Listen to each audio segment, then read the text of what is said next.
வையகம், வாழ்க வையகம், வாழ்க வளமுடன். குரு வாழ்க, குருவே துணை.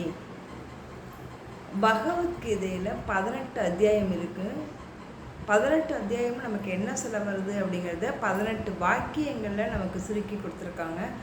அதை ஒரு நிமிஷம் வாசிப்போம், நேசிப்போம். வாழ்க வளமுடன். பகவத்கீதையில் முதல் பகுதி, நம் வாழ்க்கையின் ஒரே பிரச்சனை தவறான சிந்தனை தான்.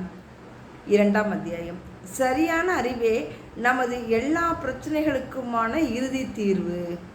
3வது அத்தியாயம், தன்னலமற்ற தன்மைதான் முன்னேற்றத்திற்கும் செழிப்பிற்கும் ஒரே வழி.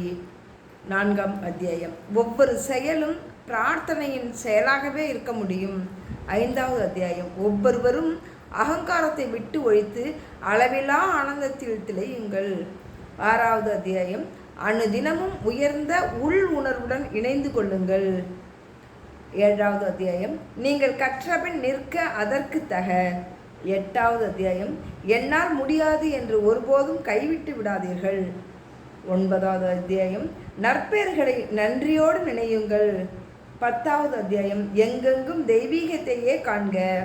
11வது அத்தியாயம், சத்தியத்தை உள்ளபடி காண தேவையான சரணடைதல் வேண்டும். 12வது அத்தியாயம், மனதின் உயர்ந்த நிலையில் உங்களை ஈடுபடுத்திக் கொள்ளுங்கள். 13வது அத்தியாயம், மாயையிலிருந்து விட்டு விலகி தெய்வீகத்தோடு இணையுங்கள். 14வது அத்தியாயம், உங்கள் தொலைநோக்கு பார்வைக்கு பொருந்தக்கூடிய வாழ்க்கை முறையையே வாழ்க. 15வது அத்தியாயம், தெய்வீகத்திற்கு முன்னுரிமை அளியுங்கள். 16வது அத்தியாயம், நல்லவராக இருப்பதே ஒரு வெகுமதிதான்.